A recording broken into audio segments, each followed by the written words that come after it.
Abra sua Bíblia, por gentileza, no livro de Jó, capítulo 1, versículo 20. Livro de Jó, capítulo 1, versículo 20. Glorifico a Deus por essa oportunidade de falar um pouco da palavra dele.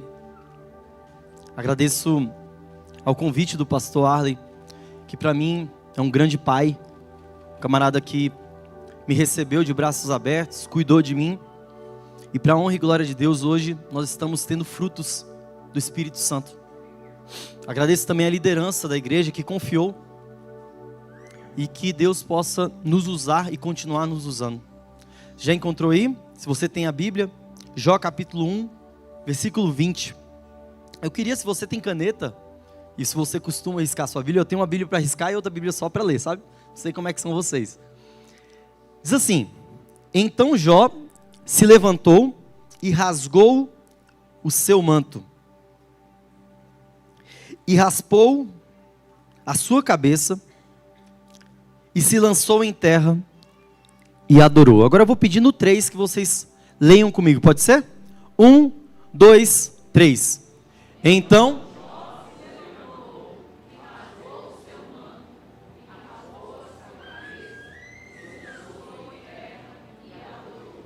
Já tem um segredo aí, o segredo é adorar. Pode se sentar, meu querido.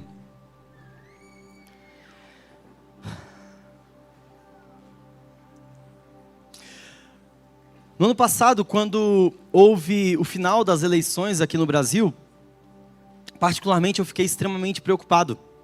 E tive uma oportunidade de conversar com meu primo, que é pastor, e perguntei: primo, e agora? Como é que vai ser?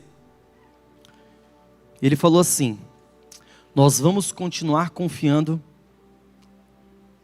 em quem nós nunca deveríamos ter deixado de confiar, somente nele. E eu quero iniciar essa mensagem falando algumas situações que estão acontecendo no mundo até chegar à história de Jó. Se vocês notarem, o clima no mundo e no Brasil tem aumentado absurdamente. Eu observei que em algumas cidades mineiras o clima está chegando a 44,8 graus Celsius. No Rio de Janeiro, com a sensação térmica de 50 graus. É como se fosse um grande deserto, e a gente passou por isso alguns dias aqui, mesmo em Brasília. Há um estudo da ONU que diz que pode subir quase 3 graus sem ações nos próximos anos. Se você for olhar para as guerras, nós estamos no meio de 2 guerras no mundo. A guerra que já tem 2 anos, pasmem, 2 anos, a guerra da Ucrânia com a Rússia, que é uma guerra totalmente desproporcional, e a guerra agora de Israel com os terroristas do Hamas. E aí nós vamos para a fome. Na América Latina nós temos 43,2 milhões de pessoas que passam fome. Se você imaginar, só o Brasil nós temos 214 milhões de pessoas, segundo o IBGE. E na América Latina, que deve chegar ali a 500 mil de pessoas, nós temos 43 milhões de pessoas que estão passando fome. A violência no Brasil é indiscutível. Se você olhar o noticiário no Rio de Janeiro, você percebe os arrastões, você percebe mortes, você percebe aqui em Brasília um aumento crescente das taxas de violência doméstica e familiar. E a gente não pode concordar com isso, mas estamos vivendo com isso. A educação nem se fala. 66% dos brasileiros não conseguem ler um texto de até 10 páginas. E são muitos considerados analfabetos funcionais. Pessoas que leem um texto, mas não conseguem entender. E eu falo isso porque eu tive muita dificuldade lendo a Bíblia. Você lê um versículo, não consegue entender, e você, o que você faz? Você deixa de lado ao invés de pesquisar um pouco mais a fundo sobre ele. Sobre a saúde pública, esses dias eu passei naquele hospital do Paranoá e eu fiquei abismado com o tanto de pessoas que estavam no meio do corredor. Pessoas que estavam ali internadas, ou seja, não tem um leito, não tem algo separado. E não só a saúde, mas a saúde mental também. 33% dos jovens no Brasil sofrem de transtorno de ansiedade ou até de depressão. Desastres naturais nem se fala, né? Nós tivemos agora no Rio Grande do Sul, uma enchente, um tufão que aconteceu lá, várias famílias desabrigadas, e também no mundo, salvo engano, na Líbia, com 2.000 pessoas mortas e 4.000 desabrigadas. Isso tudo nos faz pensar algo. O que, Hansky? Jesus está voltando.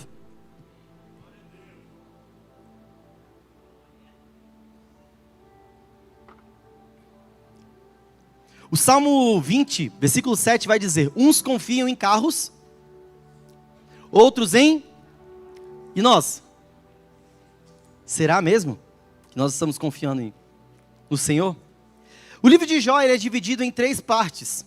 Ele é dividido em um prólogo, tem uma parte que é o diálogo, e o final é o epílogo. Particularmente, eu não sabia do que se tratava um prólogo. Prólogo vem a parte ser o preâmbulo, ou uma pré-informação do que seria tratado ali no 1º e 2º capítulo.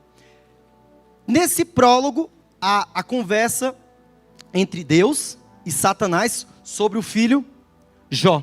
Já no diálogo, nós temos a conversa dos amigos de Jó com Jó. Aquela discussão vai do capítulo 33 ao capítulo 37. E aí vem do próprio Deus e explica tudo o que ele é, tudo o que ele faz, do capítulo 38 ao 42. E no final do capítulo 42, Deus restitui tudo em dobro. Isso talvez você já tenha escutado. E eu fui estudar um pouco sobre Jó. Jó significa hostilizado, perseguido ou possivelmente homem voltado para Deus. Há 3 vertentes aqui. No hebraico, ele é falado Iov. O hebraico, Iov. São palavras que a gente não tem o costume de utilizar, mas ele é considerado. Só que nessas vertentes que uns acreditam que é perseguido e o outro voltado para Deus, eu prefiro ficar no que é voltado para Deus. E eu digo algo, guarde isso no seu coração. O próprio Jesus disse: no mundo tereis aflições, mas tende bom ânimo, porque eu venci o mundo, e se você se voltar para Deus, você também vence. A história do livro de Jó é que ele foi o livro mais antigo escrito na Bíblia. Nós temos o Gênesis, que é o livro que inicia a Bíblia. Nós temos o Apocalipse, que finaliza. E a gente tem aquela sensação de uma sequência cronológica, não é verdade? A Gênesis, você pensa na genealogia, no início de tudo. Aí você pensa em Êxodo. Êxodo é o povo que sai do Egito, cativo e tudo mais, vai para a Terra Prometida. Aí vem Deuteronômio, Levítico, todos os livros. Maravilha. Depois vem Samuel, 1 Samuel, 2 Samuel, 1 Crônica, 2 Crônicas, Isaías, parará, e chega e termina o Antigo Testamento. Chegamos ao Novo Testamento. O livro mais antigo da Bíblia escrito foi o livro de Jó. E quem foi Jó? Jó é um descendente da 5ª geração de Abraão. Ele é neto de Esaú e filho de Zerá, que viveu na terra de Uz. Um homem sincero, as características: homem sincero, homem temente a Deus, que se desviava do mal. Bom, honesto, temia a Deus e procurava não fazer nada de errado. É o crente 100%, né? Aquele crente que você fala, esse aí vai para o céu, né? Uma curiosidade da Bíblia. No capítulo 1, o próprio Jó fala assim: quando os filhos dele ia fazer festas, porque ele tinha muito dinheiro, Jó era um camarada tão diferenciado que ele orava pelos seus filhos depois das festas e fazia um sacrifício, porque ele pensava: vai que meus filhos pecaram em pensamento. Engraçado, né? Porque na época da lei o pecado tinha que acontecer. Na época da graça, só de pensar, já pecou. Jó já tinha essa percepção. E quais eram os bens de Jó? Todo mundo lembra de Jó pela paciência de Jó, né? A gente costuma falar: nossa, você é muito paciência. A paciência de Jó ou a prosperidade de Jó, né? E eu fui pesquisar. Porque lá a gente vê, no total, ele tinha 7 filhos e 3 filhas. Nós chegamos na era em que ter mais filhos é um problema, é errado. Para que filho? Filho é um problema. E eu vou falar algo para vocês: eu não tenho. Eu não posso falar que é bom, que é ruim, mas eu quero muito ter. E eu acredito fortemente que os filhos, assim como a palavra de Deus diz, são heranças do Senhor. E você que é pai, desenvolva algo chamado abençoar os seus filhos. porque toda palavra que você lança sobre eles prospera para o bem ou para o mal. E se você, sem querer, está falando não vai dar em nada, vai dar errado, você certamente vai colher um filho que não vai dar em nada e que não vai ser nada. O que ele tinha? 7 filhos e 3 filhas. Muito costume na época dos meus avós. Minha avó, por exemplo, tem 7 filhos. Já minha mãe tem 4. Hoje a média daqui é de 2 a 3 no máximo, às vezes 1. Hans, que está errado isso? Não vou falar que está errado. Mas naquela época era considerado prosperidade a quantidade de filhos. Ele tinha também 7.000 ovelhas, que no valor de cada uma, à época, de R$2.000 cada, no total de 14 milhões, ele tinha 3.000 camelos, que no total seria 330 mil, à época cada um, no total 1 bilhão em camelos. Ele tinha 500 juntas de boi, cada uma por 6 mil, ou seja, as juntas de boi são uma dupla, 6 milhões só em boi. Ele tinha 500 jumentos, no total 4 milhões em jumentos, e muitos servos. A Bíblia não relata quantos servos Jó tinha. E eu fiz as contas total, Jó tinha um patrimônio líquido, sem contar os dividendos, que a gente poderia falar aqui de CDI, CDB e investimentos, ele tinha um patrimônio de 1 bilhão e 14 milhões de reais brasileiros, tá? Não estou falando da moeda de lá, trazendo para cá. Mas guarde isso no seu coração. Talvez você possa pensar, Deus tirou tudo de Jó, porque o problema do ser humano é o dinheiro. Quantos já pensaram nisso? Mas não é isso que está escrito na Bíblia. É o amor ao dinheiro. 1 Timóteo 9 e 10. O amor ao dinheiro é a raiz de todos os males. E eu posso falar uma coisa para vocês? Eu já conheci gente rica, pastor mesmo, aprendi com os pastores isso. Eu não preciso ser rico, eu preciso conhecer pessoas ricas que Deus usa elas para me abençoar. Amém? E muitos dos que eu conheci são pessoas maravilhosas e não seguram nada. Porque o amor ao dinheiro é a raiz de todos os males. Não é o dinheiro. Se você ama o dinheiro, você deixa de ajudar alguém. Você se seleciona quem você pode abençoar. Agora, se você não ama o dinheiro, você entende que o dinheiro é uma fonte de água viva que passa aqui, ó. Deus abençoou, opa, deixa eu abençoar. Meu irmão, Harry, ele fala, deixa eu semear na vida de uma pessoa. Por quê? Assim como o pastor disse, quando você semeia na vida de alguém, você vai receber os frutos. Ah, mas eu estou abençoando, meu amigo. Tem um segredo da Bíblia, da prosperidade. Vocês sabem qual é? Dar. É melhor dar do que? E por que você está retendo? Por que você está pensando 2 vezes em fazer o bem?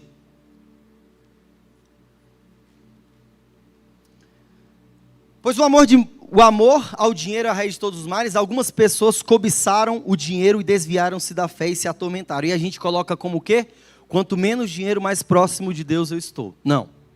Isso é uma falácia que alguém disse e a gente fica naquela. Tá maravilhoso, porque eu estou na presença de Deus. Mas calma aí, quando Deus for te usar para alguém, por que Ele não pode usar aquilo que você tem? Entenderam? Não é ter a riqueza só para você, é para você abençoar outras pessoas. E eu vou te falar uma coisa, eu não sei vocês, mas quando eu ajudo Pedro, eu fico mais feliz do que Pedro. Alguém já viveu isso? Caramba, você dá um presente, você fica feliz por ele. É o segredo da Bíblia. Deus vai ter uma conversa com Satanás. Satanás chega junto com os anjos. E Deus pergunta o quê? Tem visto meu suave Jó? Homem íntegro e temente, se desvia do mal. Satanás fala o quê? Claro, tu dá tudo para ele. Ah, então vai lá, toca em tudo que ele tem. Ele vai. Ele pega. Mata os filhos, todos os filhos, os 10 filhos. Mata todo o rebanho. Ele perde tudo. E quando um vem avisar, o outro nem termina de avisar, já vem o outro. Olha, estavam seus filhos fazendo uma festa e veio um temporal, caiu tudo e todos morreram. Quando ele está terminando de falar, chega o outro. Olha, chegaram pessoas de outros lugares e levaram todos os nossos rebanhos. Olha, chegaram, mataram todos e ele... O que ele fez? O versículo 20 que a gente leu diz: então Jó se levantou e rasgou o seu manto, raspou a sua cabeça e prostrou-se em terra e adorou.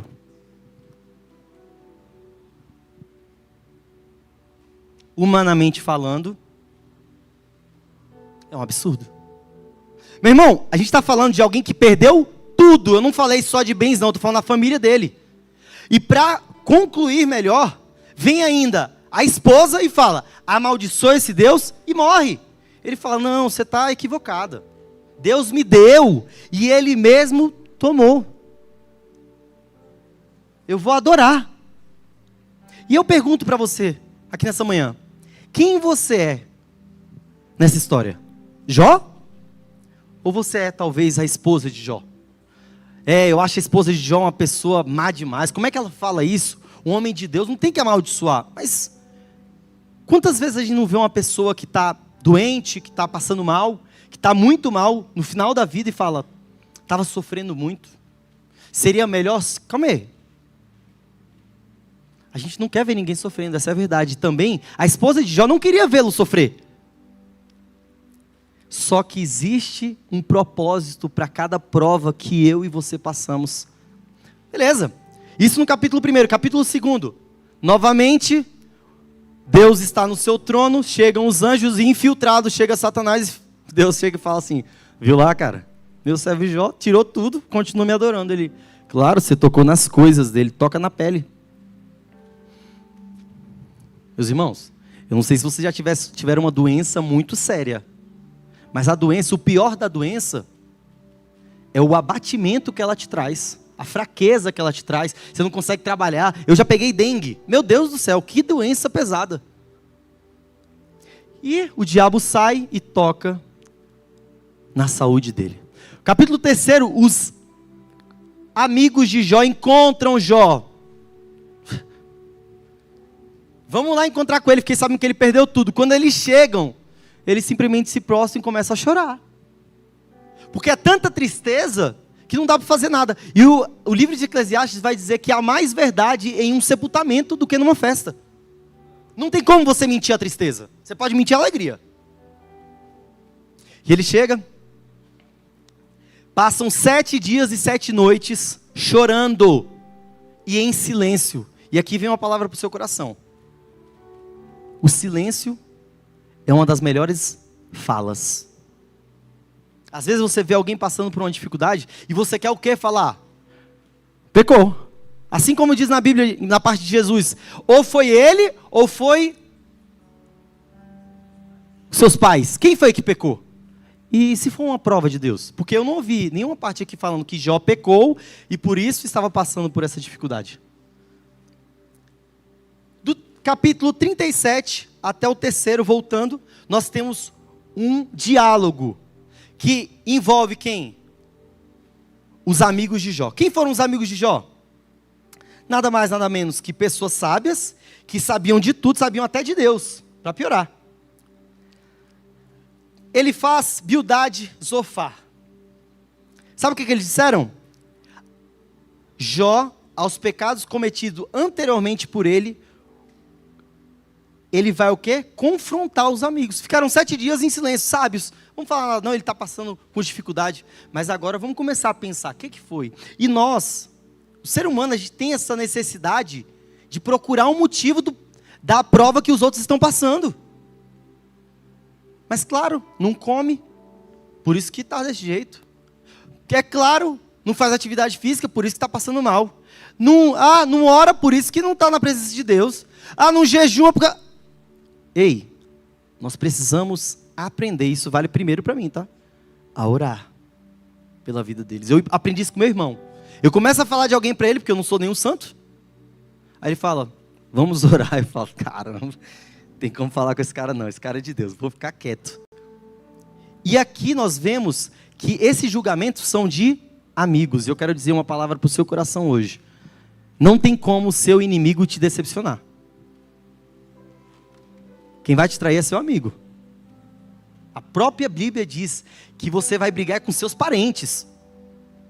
Imagina você passando aqui no meio da rua, tem uma pessoa em situação de rua, fala: nossa, ô careca, e você? Quem é?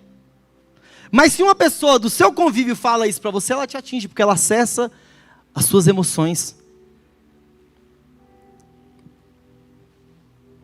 Bildade fala: seus filhos morreram porque fizeram mal contra Deus.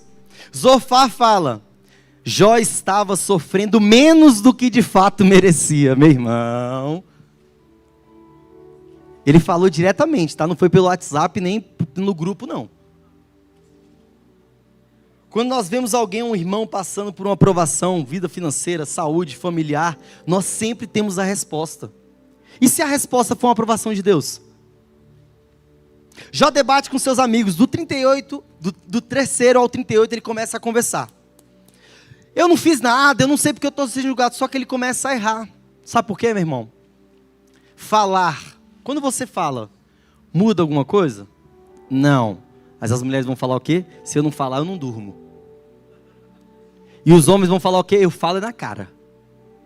Mas, meu irmão, quem te justifica é Deus. Você vai ficar explicando para o seu colega por que você é diferente? Por que você não bebe? Por que você não fuma? Por que você não usa um tipo de roupa? Por que você não vai para certo tipo de lugares?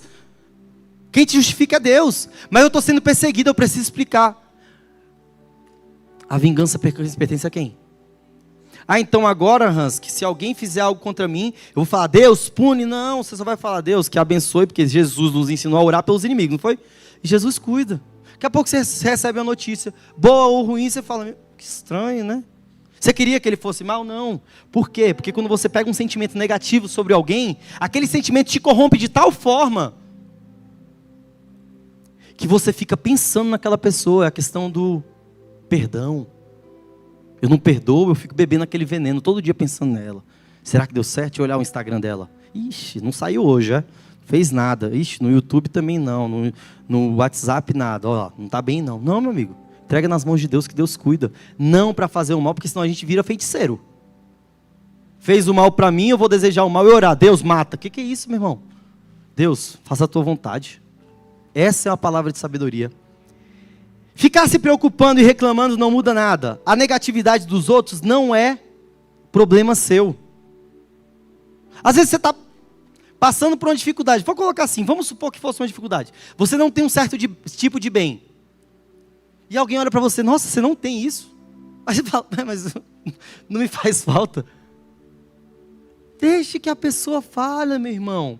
E eu falo, nós cristãos, com esse raciocínio, pensa sempre o quê? Deixa ele, um dia Deus vai... Não, irmão, amados, nunca procurem vingar-se, mas deixem com Deus a ira, pois está escrito, a minha vingança eu retribuirei, diz o Senhor, Romanos 12, 19. Começa o confronto do capítulo 3 ao capítulo 38, chega Deus Todo-Poderoso. Quem és tu, quando eu criei os fundamentos da terra? E aí vai para aqueles tipos de pessoas que sempre estão murmurando, até em coisas boas. Sabe qual é esse tipo de pessoa? Pastor, a gente faz uma festa aqui, procura defeito. A gente faz um culto de oração, procura defeito. A gente faz aqui um louvorzão, procura defeito. A gente faz aqui um momento de interação com comida, procura defeito. A gente fala, não vai ter culto, procura defeito. Mas é porque é o meu jeito, não é o seu jeito. É porque nós somos tendenciosos na psicologia a procurar os problemas. Só que Deus nos ensina que nós precisamos procurar as coisas boas para entender que quem está fazendo tudo é Ele. Meu irmão, se a gente olhar para nós, como ele diz, existe uma trave no nosso olho. Aí você olha o cisco do teu irmão. Onde estavas tu quando eu fundava a terra? Faze-me saber se tem inteligência. Quem lhe pôs as medidas, se tu sabes? Sobre quem estão fundadas as bases, ou quem assentou a sua pedra de esquina? Quanto as estrelas d'alva junto alegremente cantam, e todos os filhos de Deus rejubilam. Quando passei sobre ele o meu decreto, ele pus portas e ferrolhos. Ele pergunta, ou quem encerrou o mar com as portas, quando transbordou e saiu da madre? Deus está só conversando e falando assim, vamos aqui conversar aqui, já que você quer debater comigo, você passou quase 30 capítulos só falando que eu estou errado, que eu fui injusto. Então eu quero saber o que você fez aqui nessa época aqui. Porque uma das coisas que nós tendenciamos quando procuramos a Jesus é ter a possibilidade de mandar sobre ele. Já viu aquele filme? Eu acho que é do Jim Carrey, que ele é o Todo-Poderoso? Cara, que filme. Ele não reclama com Deus? Ali é bem sutil. Aí Deus fala, não, vou te deixar, cuida do... Aí começa as orações vindo na mente dele, meu Deus do céu. Não sei o que, Deus, não sei o que lá. E aí de madrugada a oração, fala, eu não consigo dormir. E nós às vezes queremos ser o quê? Deus. Deus fala até de Behemoth e a fera. Behemoth, que é o considerado a besta da terra, e Leviatã, que é o monstro das águas. Ele fala, esses monstros são extremamente fortes. Sabe quem manda neles? Eu. Ele só queria dizer, a força que existe neles, quem comanda sou eu. Deus diz que vai castigar os amigos de Jó. E fala, ó, vocês falaram besteira de mim, viu? Falaram que eu fiz coisa com Jó, não fiz nada não. Então eu vou castigar. E aí vem um detalhe muito importante aqui. Quando Deus fala, vou castigar os seus amigos, Jó, sabe o que acontece? Jó ora por eles. Meu amigo, a gente está falando de uma sequência de fatos aqui totalmente sobre-humana. A gente está falando daquela pessoa que te persegue no trabalho. Eu passei por isso essa semana. Eu falei, quando aconteceu, eu chamo de esculacho. Na hora Deus falou, tu não vai pregar sobre Jó? Eu falei, meu Deus do céu, tem que viver para pregar, né? Verdade. E meu Deus do céu, você já vai entendendo, você não fica discutindo mais. E Jó ora por seus amigos. Sabe o que acontece? Deus restitui tudo em dobro. Quando tudo está certo, todos aparecem, já percebeu? Quando tudo dá errado, poucos ficam. E eu pergunto para você hoje, se você fosse hospitalizado por muitos meses, quem iria te visitar algumas vezes? Pensa aí.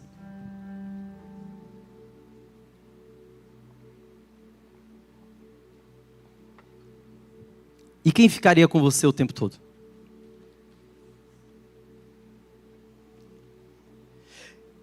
Tudo é restituído em dobro.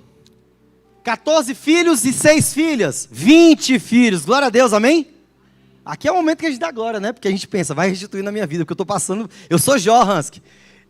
Alguns podem ser amigos de Jó, né? Outros podem ser a mulher de Jó. Não, eu estou vivendo como Jó.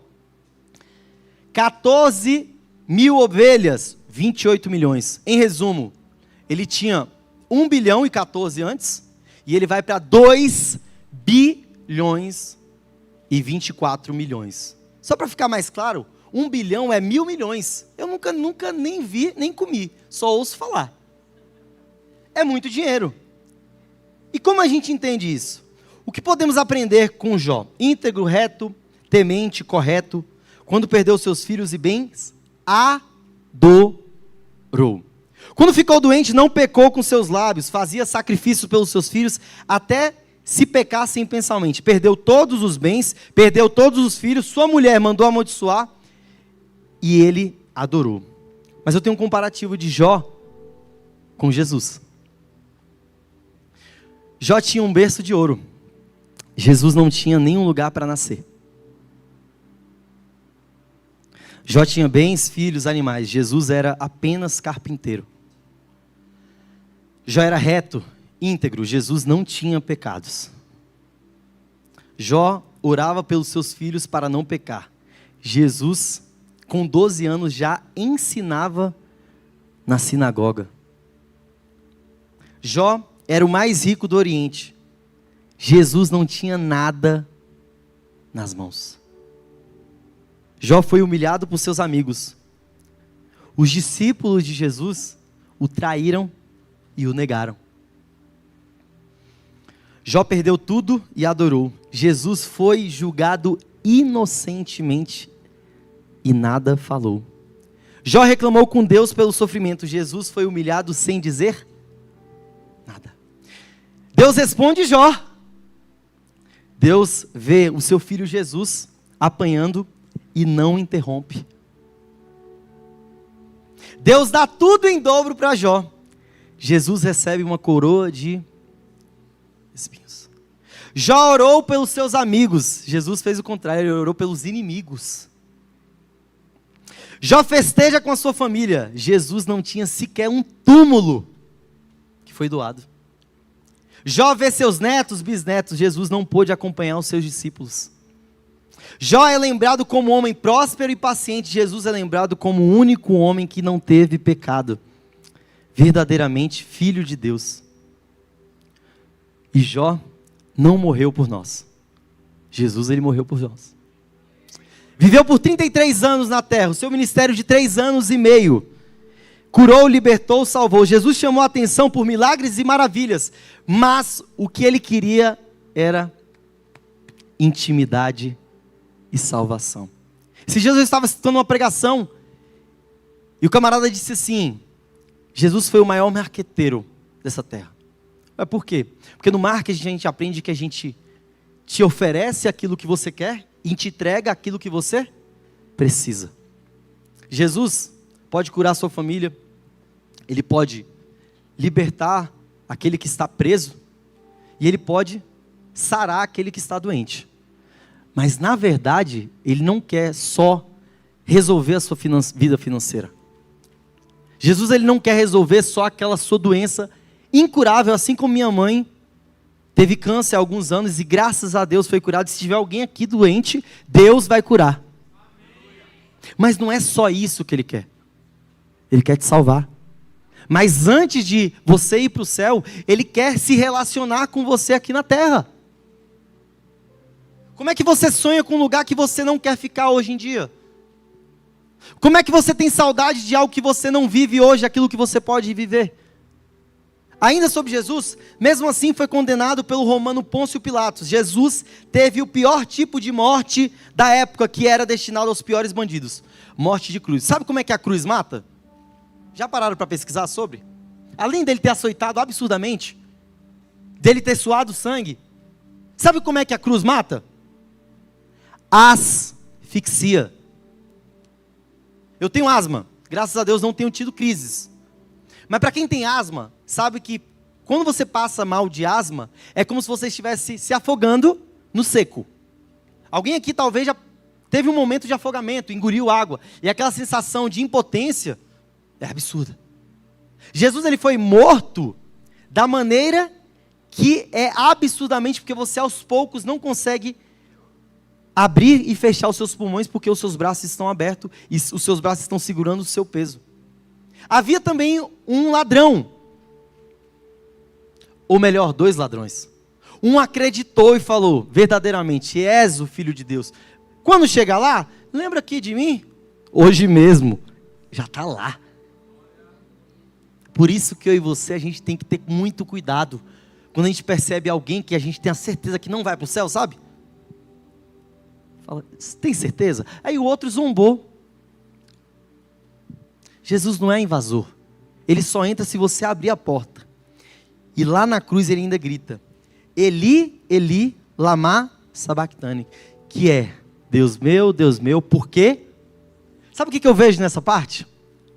É que aqui ele estava 100% homem. Sabe o que Deus faz? Cumpra a tua missão. E não responde. Ele morre.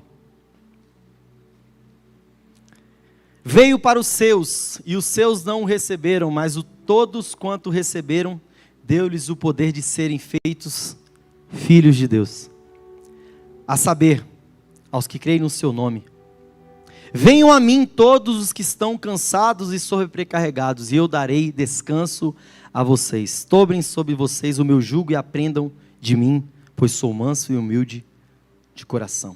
Este é o evangelho do reino, que será pregado a toda criatura, e então virá o fim. Se coloque de pé, por favor.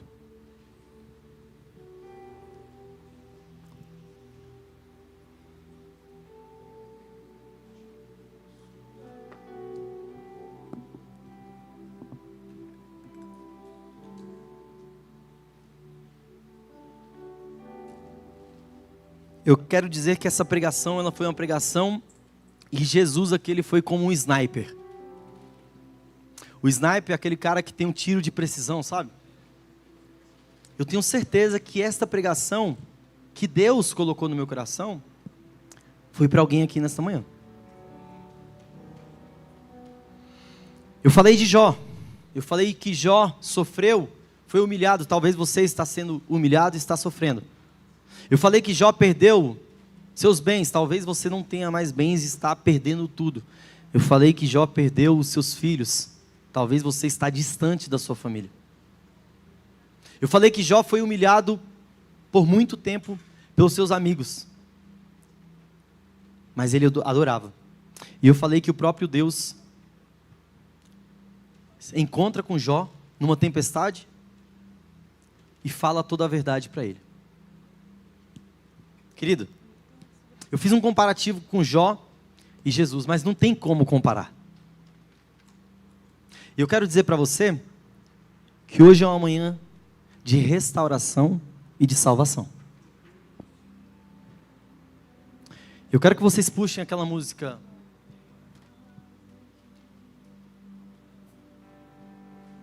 Porque nós estamos precisando hoje, não de milagres. Eu sei que alguns precisam. Nós estamos precisando hoje, não de uma conta bancária gorda. Eu sei que alguns precisam. Nós estamos precisando mais da presença de Deus.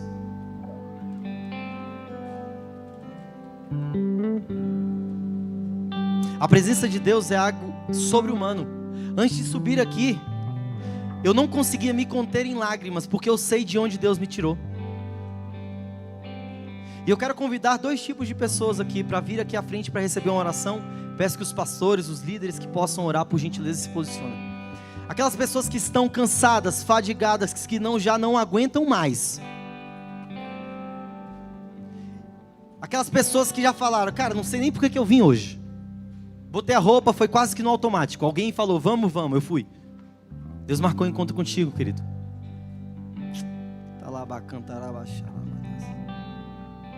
Ele quer intimidade contigo, querido. Ele quer se relacionar contigo, querido. O primeiro tipo de pessoa que eu quero que venha aqui à frente, não pense 2 vezes, por favor. É aquela pessoa que precisa de força, que não aguenta mais. Sozinho não dá, Deus. Sozinho não dá. Vem logo, vem. Nós vamos orar por você.